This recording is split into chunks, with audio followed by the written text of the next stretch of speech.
शिबॉन मालिकेच्या आजच्या भागामध्ये आपण पाहत आहोत की इथे रुद्रने उर्वशीला कॉल केलेला असतो आणि तो म्हणत असतो, आत्या ऐक ना, गिरिजाची तब्येत बरी आहे का, एकदा खोलीत जाऊन बघ ना, त्या आराम करतायत का, त्यांनी काही खाल्लंय का, ह्या सगळ्या गोष्टी तो बोलत असतो. तेव्हा उर्वशी म्हणत असते, अरे रुद्र असं काय म्हणतोयस, ती तर घरात नाही आहे, ती केव्हाच बाहेर गेली. त्यावर रुद्र म्हणत असतो, अशा कशा बाहेर गेल्या, त्यांची तब्येत बरी नव्हती, आम्हाला दोघांनाही मंदिरात जायचं होतं, पण तब्येत बरी नसल्या कारणाने त्या म्हणाल्या मी आराम करते म्हणून. मग आत्या खरंच त्या खोलीत नाही आहेत का. त्यावर उर्वशी म्हणत असते, अरे रुद्र असं काय करतोयस, मी तुला खोटं सांगणार आहे का, खरंच ती तिच्या खोलीमध्ये नाही आहे, ती केव्हाच बाहेर गेलेली आहे. असं म्हटल्याबरोबर आता लगेचच तिथे वासंती येते आणि वासंती आल्यावर ती म्हणत असते, काय करताय वंश तुम्ही, तुम्ही माझ्या मुलाच्या आणि सुनेच्या संसारामध्ये आग का लावताय, त्या दोघांचा संसार मोडण्याचा तुम्ही का प्रयत्न करताय. त्यावर आता इथे उर्वशी म्हणत असते, अगं तुम्हा दोघी सासूसुनांचं काय चाललेलं असतं हे मला कळत नाही असं वाटते का तुला, आणि काय गं, तुलाच गिरिजा कुठे जाते हे सांगून जात असते ना. मग मी रुद्रला सांगितलं ती बाहेर गेली म्हणून, घरात नाहीये, नाहीच आहे ना ती घरात, आणि काय गं तुलाच सांगून गेली असेल ना ती. आता बघ गिरिजा कुठे गेली काय गेली ना, रुद्रचा परत फोन आला किंवा तो माझ्यासमोर आला ना, तर मी त्याला स्पष्टपणे सांगणार आहे की या सासूसुनांचं काहीतरी चाललेलं असतं आणि गिरिजा हिलाच सांगून जाते म्हणून. तेव्हा वासंती म्हणत असते, हे बघा वंश, असं करू नका, उगाचच रुद्रमध्ये आणि गिरिजामध्ये भांडण लावण्याचा तुम्ही प्रयत्न करू नका. त्यांचं जे काही चाललेलं आहे ना ते चालू द्यात. आणि गिरिजा जरी गेलेली असली ना तर विशाखाला भेटायला गेलेली असेल, याच्या पलीकडे ती कुठेच जात नाही, ही गोष्ट तुम्हाला सुद्धा चांगलीच माहिती आहे, तुम्ही असं का करताय, असं सुद्धा आता इकडे ती बोलत असते. त्याच वेळेला हे सगळं काही बोलून झाल्यानंतर इकडे उर्वशी लगेच एक फोन लावत असते आणि वासंतीला म्हणत असते, जा तुझी तुझी जी काही कामं करायची आहेत ना ती कामं तुझी तू करून घे, असं सुद्धा आता इकडे ती बोलत असते. त्याच वेळेला आता आपण पाहतो की इकडे दुसऱ्या बाजूला गिरिजा कुशलला भेटायला गेलेली असते आणि गिरिजा कुशलला भेटायला गेल्यानंतर आपण पाहतो की इकडे गिरिजा त्याला म्हणत असते, खरंच सांग कुशल, तुझं खरंच माझ्यावर एवढं प्रेम आहे का. त्यावर कुशल म्हणत असतो, हो खरंच सांगतोय मी, माझं तुझ्यावर एवढं प्रेम आहे. तेव्हा ती म्हणत असते, सॉरी कुशल, मला एवढे दिवस झालं माहितीच नव्हतं किंवा मला समजलंच नाही की तुझं माझ्यावर एवढं प्रेम आहे. आणि त्यावर तो म्हणत असतो, बघितलंस ना, तुझ्यावर असलेल्या प्रेमासाठी मी काहीही करू शकतो आणि तू नको काळजी करूस. तेव्हा ती म्हणत असते, हो रे कुशल, आत्ता मला त्या सर्व गोष्टी इथे समजत आहेत आणि त्या सर्व गोष्टी समजल्यानंतर खरं सांगू का, मला आनंदसुद्धा अक्षरशः तेवढाच होतोय. पण आता कुशल म्हणत असतो, त्यामुळेच तर गिरिजा मी सांगतोय ना, आपण लवकरात लवकर दोघेही जण पटकन लग्न करूयात. एकदा का आपलं लग्न झालं ना तर मग सगळ्या गोष्टी व्यवस्थित होतील आणि मला तुझ्यासोबत लग्नच करायचे. तेव्हा गिरिजा म्हणत असते, हो ते तर आहेच रे कुशल, मला कळतंय सगळं काही, पण एवढी लग्नाची घाई काय आहे. मी काय म्हणते ऐक ना, आपण जरा लग्नाला थोडासा वेळ घेऊयात ना, थोडा वेळ घेतल्यानंतर मग नंतर आपण लग्न करूया, तू थोडंसं मला समजून घे ना, असं सुद्धा आता इकडे तो बोलत असतो. त्याच वेळेला आता इकडे तो म्हणत असतो, अगं असं काय करतेस गिरिजा, हे बघ तुला माहिती ना माझं तुझ्यावर किती प्रेम आहे म्हणून, मग माझं तुझ्यावर एवढं प्रेम आहे ही गोष्ट तुला माहिती असताना सुद्धा तू असं बोलणार आहेस का माझ्यासोबत. हे बघ असं बोलू नकोस, आपण काही जरी झालं ना तरी लवकरात लवकर लग्न करायचंच आहे, असं इकडे आता तो तिला सांगत असतो. तेव्हा तो म्हणतो, बघ ना मी तुझ्यासाठी काय काय घेऊन आलेलो आहे. तेव्हा गिरिजा म्हणत असते, काय आणलेलं आहेस. तर आता तो म्हणत असतो, तुला सांगू का एक गोष्ट, आता लग्नामध्ये काय करायचं आणि काय नाही ह्या सगळ्या गोष्टी पाहायच्यात ना आपल्याला, म्हणूनच मी तुझ्यासाठी हे बघ ही सुंदर अशी साडी घेऊन आलेलो आहे. आणि ही सुंदर अशी साडी घेऊन आल्यानंतर आता काही जरी झालं ना तरीसुद्धा लग्नामध्ये ही साडी तू नेसायची आहेस.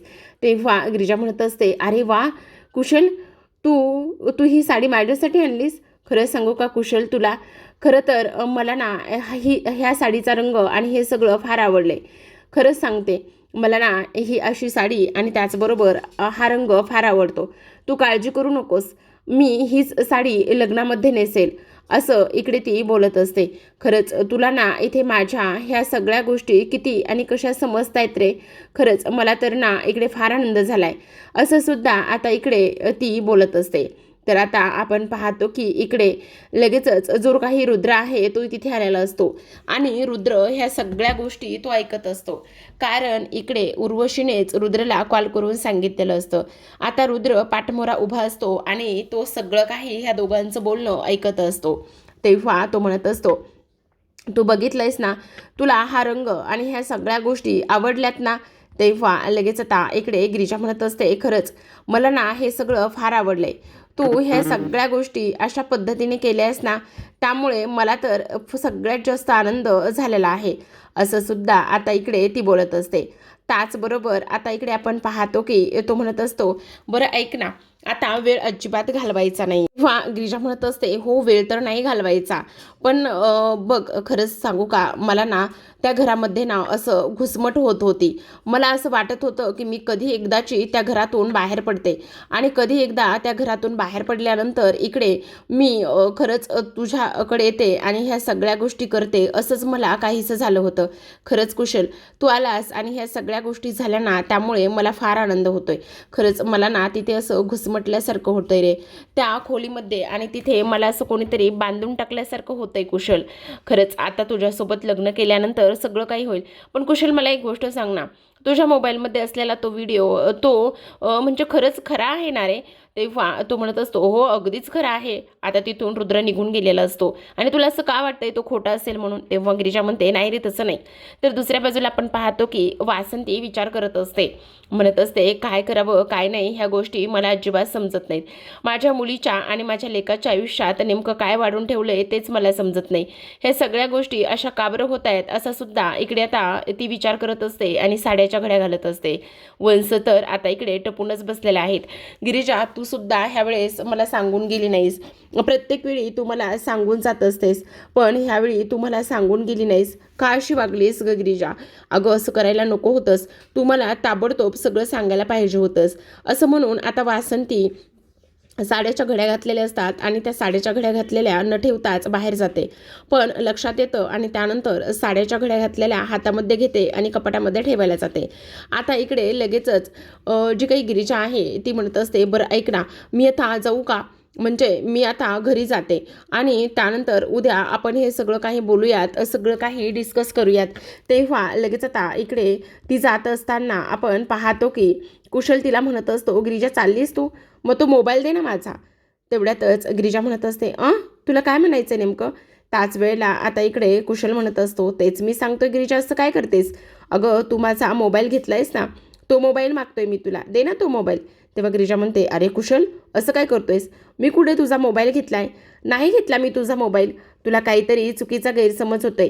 हे बघ असा विचार नको करूस, मी तुझा मोबाईल अजिबात घेतला नाही. त्याच वेळेला कुशल म्हणत असतो, एक मिनिट गिरिजा, काय चाललंय तुझं? तू मला वेडा समजलंयस का? अगं मी वेडा नाही आहे. माझ्या चेहऱ्यावर कुठं असं लिहिलंय का की मी वेडा आहे म्हणून? तू ह्या सगळ्या गोष्टी मला नको शिकूस. तेव्हा तो गपचूप मोबाईल दे. आणि माझ्या लक्षात येतंय ना, तुझं माझ्यावर अजिबात प्रेम नाही आहे आणि तुझं माझ्यावर प्रेम तर नाहीच आहे. पण तुझं प्रेम कशावर आहे तर फक्त ह्या मोबाईलवर आहे. तेव्हा गिरिजा म्हणत असते, नाही कुशल असं काही नाही आहे. तेव्हा लगेच आता कुशल तिच्या साडीच्या कमरेला खोचलेला रुमाल जो असतो तो पटकन काढून घेतो आणि म्हणत असतो, हे काय आहे मग? मी तुला तेच सांगण्याचा प्रयत्न करत होतो ना की मोबाईल तुझ्याकडेच आहे म्हणून. मग तू नाही कसं म्हणतेस? आणि तुला एक गोष्ट सांगू का, मी फक्त धमकी देत नाही, तर मी सर्व गोष्टी करून दाखवतो. आणि आत्ता तुझा नवरा कुठे आहे हे तुला लाईव्हमध्ये दाखवू का? असं म्हणून आता एनजीओमध्ये तो श्रीसोबत बोलत असतानाचा एक व्हिडिओ तो त्याला दाखवतो. तो म्हणत असतो, हे बघ मी फक्त असं काही दाखवत नाही आहे, तर मी करूनसुद्धा दाखवू शकतो. मला माझं प्रेम मिळवण्यासाठी मी माझ्या प्रेमासाठी कोणाला जीव लावू शकतो, तर कोणाचा जीव घेऊही शकतो. ही गोष्ट मात्र तू कायम लक्षात ठेव. असं म्हणून आता कुशलने तो व्हिडिओ दाखवल्यानंतर गिरिजाला धक्काच बसतो. तेव्हा तो म्हणत असतो, तुझा हा जो काही नवरा आहे ना, तो नवरा कधी कुठे कसा जातो ना, ह्या सगळ्या गोष्टी मला अपडेट असतात आणि त्यामुळे तू अजिबात माझ्यासोबत गेम करण्याचा प्रयत्नसुद्धा करू नकोस. समजलं तुला? तेव्हा गिरिजा म्हणत असते, हे बघ कुशल, सॉरी माझं चुकलं, मी तुझा मोबाईल घेतला, पण आत्ता मला जाऊ दे. उद्या तू मला जिथे बोलवशील ना लग्नासाठी, मी तिथे येण्यासाठी तयार आहे. तू अजिबात काळजी करू नकोस. तेव्हा कुशल म्हणत असतो, नाही नाही नाही नाही नाही, अजिबात नाही. मी तुझ्यावर विश्वास ठेवेल ही गोष्ट तुला वाटलीच कशी? तू मला वेडं समजलंयस का? हे बघ, मी असलं काही करणार नाही. तुझ्यावर विश्वास मी अजिबात ठेवणार नाही, समजलं? आता मी तुला कुठेच जाऊ देणार नाही. त्यावर गिरिजा म्हणत असते, अरे असं काय करतोयस कुशल? हे बघ, उगाचच मी इथे राहिले तर शेजाऱ्या पाजाऱ्यांना संशय येईल. शेजारी पाजारी म्हणतील की एवढे दिवस दरवाजा बंद होता, मग अचानकच एक लेडीज इथे कशी आली, हे सगळ्या गोष्टी होतील ना. हे बघ प्लीज, मला आत्ताच्या आत्ता इथून जाऊ दे. मी उद्या तू सांगशील तिथे यायला तयार आहे ना. तेव्हा तो म्हणत असतो, नाही, मी तुला कुठेच पाठवणार नाही आहे, सोडणार नाही आहे. तर इकडे दुसऱ्या बाजूला आपण पाहतो की उर्वशी जेव्हा साड्या ठेवायला जाते आणि साड्या ठेवायला गेल्यानंतर आता त्या कपाटामध्ये तिच्या हाती मोबाईल लागतो. मोबाईल हातात घेतल्यानंतर तो मोबाईल असतो रुद्रचा. तेव्हा आता उर्वशी वासंती विचार करत असते, हे कसं शक्य आहे? हा तर मोबाईल ते रुद्रचा आहे. मग रुद्रचा मोबाईल यांच्याकडे कसा आलाय? आणि हेच तर मला त्या दिवशी मोबाईल कुठे आहे किंवा रुद्रचा मोबाईल माहिती आहे का, ह्या सर्व गोष्टी विचारत होते. पण मग हा मोबाईल यांच्याकडे कसा? आणि जर ह्यांनी हा मोबाईल घेतला होता तर मला हे काहीतरी बोलले असते. असं कसं शक्य आहे? असं वासंती विचार करत असते. आणि त्या दिवशी तर हे माझ्याकडे आले होते आणि मलाच विचारत होते की चिरंजीवाचा मोबाईल तुम्हाला सापडला का किंवा तुम्ही पाहिला का म्हणून. मग हे सगळं काय आहे? असा वासंती विचार करत असते. काय करू? ह्या मोबाईलमध्ये जर काही असेल तर, आणि ह्यांनी नक्कीच हा मोबाईल त्याच्यामुळेच ठेवून घेतला असेल आणि रुद्रला हा मोबाईल दिला नसेल का, असा वासंती विचार करते. काय करू? हा जो काही मोबाईल आहे ना, तो मी इकडे रुद्रला देऊ का? मला तर वाटतंय रुद्रला तो मोबाईल दिलाच पाहिजे. असं वाटतंय की तो मोबाईल इथे नाही ठेवला पाहिजे. जर याच्यामध्ये काहीतरी वेगळं असेल आणि काहीतरी वेगळं असताना आता जर हे रुद्रच्या फायद्याचं असेल तर मग मला सुद्धा असं वाटतंय की काही जरी झालं ना तरी हा मोबाईल रुद्रला दिलाच पाहिजे. काय करू? देऊ का मोबाईल? का इकडे हा मोबाईल खोलून बघू याच्यामध्ये काय आहे तर? नाही नाही, नको. मी एक काम करते, हा जो मोबाईल आहे ना तो लगेचच रुद्रला फोन करते आणि रुद्रकडे देते. हो देत, जे काही व्हायचं आहे ना ते नंतरचं नंतर बघूयात, असं सुद्धा आता इकडे ती बोलत असते. आता ह्या सगळ्या गोष्टी बोलून झाल्यानंतर ती लगेचच विचार करते, पण आणखी गिरिजा पण आली नाही, आणखी ती कशी नाही आली, ती कुठे असेल? ह्या सगळ्या गोष्टींचा सुद्धा विचार करायलाच पाहिजे ना. ही पोरगी पण ना जीवाला नुसता घोर लावून सोडते. काय करावं तेच मला समजत नाही, असं सुद्धा आता इकडे वासंती बोलते आणि थोडीशी टेन्शनमध्येच असते बरं का. पण आता रुद्रचा मोबाईल सापडलाय, गिरिजा आणखी सापडलेली नाही आहे, आणखी घरी आली नाही आहे, ह्या गोष्टीसुद्धा आता इथे तिला सतावतच असतात. तर दुसऱ्या बाजूला आपण पाहतो रुद्र जेव्हा कुशलचं आणि गिरिजाचं बोलणं ऐकून घरी येतो तेव्हा आता त्याच्या खोलीमध्ये तो असतो. आता खोलीमध्ये असताना इकडे लगेचच डोक्याला हात लावून बसलेला असतो आणि त्याच वेळेला आपण पाहतो की आता तिथे उर्वशी येते. उर्वशी म्हणत असते, काय झालंय रुद्र, सगळं काही ठीक आहे ना? त्यावर तो म्हणत असतो, हो आत्या, काही नाही, सगळं ठीक आहे. बोल ना, काय झालं? तुला काही हवं आहे का? नाही, मला काही नाही रे पाहिजे, पण तू असं अस्वस्थ का आहेस एवढा? सगळं ठीक आहे ना? म्हणजे काही प्रॉब्लेम नाही आहे ना? तुला कसला त्रास वगैरे तर होत नाही आहे ना? त्याच वेळेला आता इकडे तो म्हणत असतो, नाही नाही, काही नाही आहे. नाही रुद्र, खरं खरं सांग. हे बघ, आत्यापासून काही लपवू शकत नाही आहेस तू. त्याच वेळेला रुद्र म्हणत असतो, अगं आत्या, खरंच सांगतोय मी, काही नाही आहे तसं. तुला असं का वाटतंय तेच मला कळत नाही. हो, ते सगळं काही जरी खरं असलं ना तरीसुद्धा मी तुला तेच सांगण्याचा आणि बोलण्याचा विचारण्याचा प्रयत्न करते. खरं खरं सांग, काय झालंय तर? त्याच वेळेला आता इथे तो म्हणत असतो, नाही आत्या, काही नाही झालं. मला कळतंय रे, मला असं वाटतंय की गिरिजा घरी आली नाही ना आणि ती तुला न सांगता कुठेतरी बाहेर गेली ना, त्यामुळे तुला हा त्रास होतोय ना. तेव्हा तो म्हणतो, नाही ग त्या, नाही तसं काही. आता लगेचच ती तिथून जाण्याचा प्रयत्न करत असते आणि जाता जाता मनातच म्हणत असते, माफ कर रुद्र मला, कारण तुला थोडासा त्रास झाला ना तरच मग रुद्र, गिरिजा आणि तुम्ही दोघेही जण वेगळे होताल आणि मला तेच करायचं आहे. काही जरी झालं ना तरीसुद्धा तुझ्या आयुष्यामध्ये मला ती गिरिजा अजिबात ठेवायची नाही आहे आणि त्याचमुळे मी एवढा मोठा डाव टाकलाय, एवढा मोठा प्लॅन केलाय, असं इकडे ती बोलते. आणि त्यानंतर प्रेक्षकांनो, इथे आता भूतकाळात रिकॅपमध्ये जाऊन इकडे जो कुशल आणि त्याचबरोबर इथे उर्वशी ह्या दोघींचंही बोलणं दाखवलेलं असतं.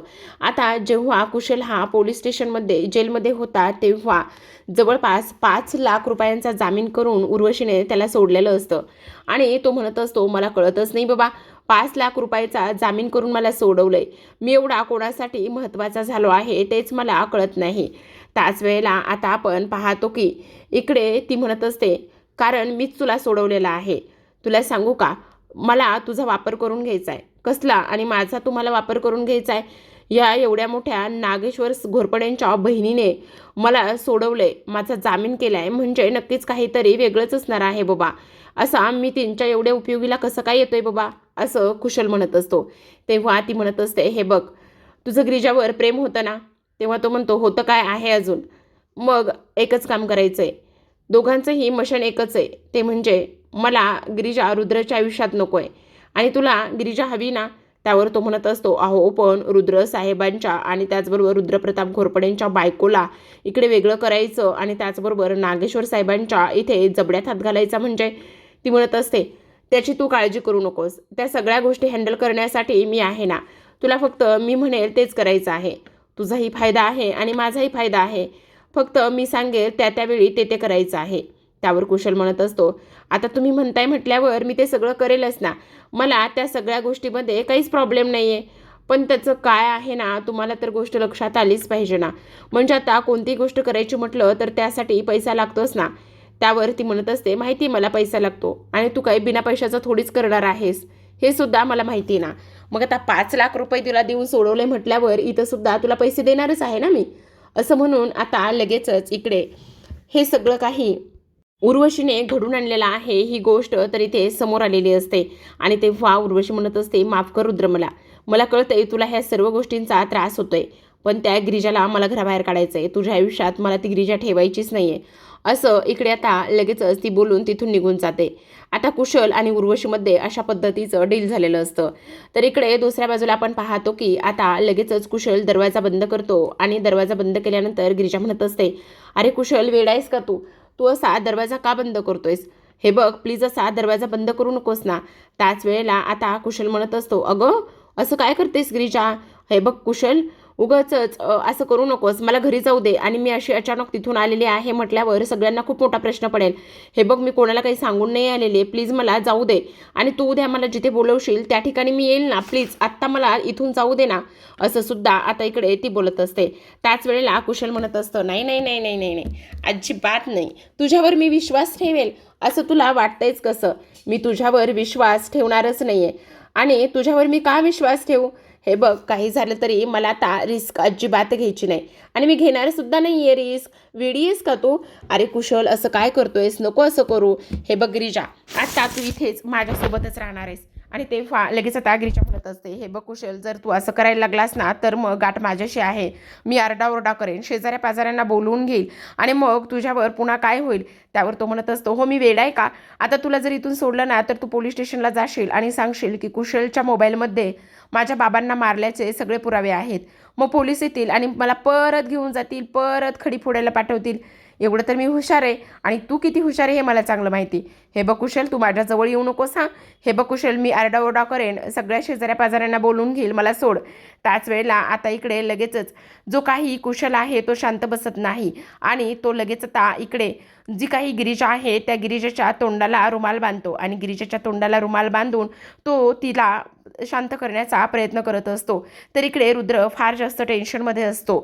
आता आपण पाहतो की इकडे हे सगळं काही सुरू असताना तो त्या गिरिजाला तिथे असलेल्या खुर्चीवर बसवतो आणि त्याचबरोबर खुर्चीवर बसवल्याबरोबर आता लगेच कुशल तिथेच असलेलं एक खूप मोठा दोर घेतो आणि त्या दोरीनेच आता इकडे तो गिरिजाला त्या खुर्चीला बांधण्याचा प्रयत्न करतो आणि म्हणत असतो, आता तू इथेच बसायचं आहेस. आता तुला भूक लागेल ना, मग आपल्या दोघांनाही काहीतरी चांगलं चुंगलं खाण्यासाठी मी पटकन जाऊन घेऊन येतो. असं म्हणून आता कुशल गिरिजाला सांगत असतो आणि तिथून तो निघून जात असतो. गिरिजा आता इकडे खूप जास्त प्रयत्न करत असते स्वतःला सोडवून घेण्याचा, पण काहीही फरक पडत नसतो. तिला सोडवता येत नसतो आणि सोडवता न आल्यामुळे आता विचार करते, रुद्र माझी घरी वाट बघत असतील, कारण मी रुद्रला काहीच न सांगता आलेली आहे.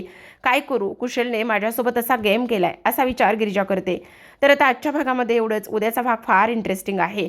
आता उर्वशीला तर कुठे नेऊन टाकावं काहीच कळत नाही. ह्या उर्वशीने आता लगेचच इकडे घटस्फोटाचे कागद गिरिजाच्या वतीनेच रुद्रसमोर आणलेले असतात आणि ती म्हणत असते, हे बघ रुद्र, गिरिजाने तुझ्यासाठी घटस्फोटाची नोटीस पाठवली. तेव्हा रुद्र म्हणतो, हे कसं शक्य? माझा तर ह्या गोष्टीवर विश्वासच नाही आहे. तर आता इकडे विशाखाचा कंटिन्यू फोन येत असतो, तो म्हणजे गिरिजाच्या फोनवर. आणि फोन येत असताना आता गिरिजा म्हणत असते, आता काही करून हा फोन मला उचलला गेला पाहिजे. काही जरी झालं तरी विशाखासोबत माझं बोलणं झालं पाहिजे असा गिरिजा विचार करते आणि खुर्ची आता त्या फोनकडे ओढत ओढत घेऊन जाण्याचा तिचा तो प्रयत्न सुरू असतो. दुसऱ्या बाजूला आपण पाहतो नागेश्वरला इथे एका माणसाचा फोन आलेला असतो. बहुतेक तो सुभानरावचाच फोन असावा. आणि फोनवर आता नागेश्वर म्हणत असतो की तुम्हाला पूर्ण खात्री आहे ना की अंगद महाजनचीच ती मुलगी आहे? जर ती अंगद महाजनचीच मुलगी असेल ना तर तिला पोत्यात भरा आणि आपल्याकडे घेऊन या. आता इकडे देवकी पाहत असते. देवकीला असं वाटत असतं की खरंच ह्याला आमची छकुली सापडली की काय, असा विचार आता इकडे ती करत असते. तर आता प्रेक्षकांनो, ह्या सगळ्या गोष्टी अशा पद्धतीने झाल्यानंतर आता खरंच रुद्र त्या घटस्फोटाच्या नोटीसवर विश्वास ठेवेल का आणि ह्या सर्व गोष्टीमध्ये उर्वशीला यश मिळेल का? आता गिरिजा विशाखाचा फोन उचलेल का आणि विशाखाचा फोन उचलल्यानंतर विशाखा कशा पद्धतीने गिरिजाला सोडवेल हे पाहणं फारच इंटरेस्टिंग असतं.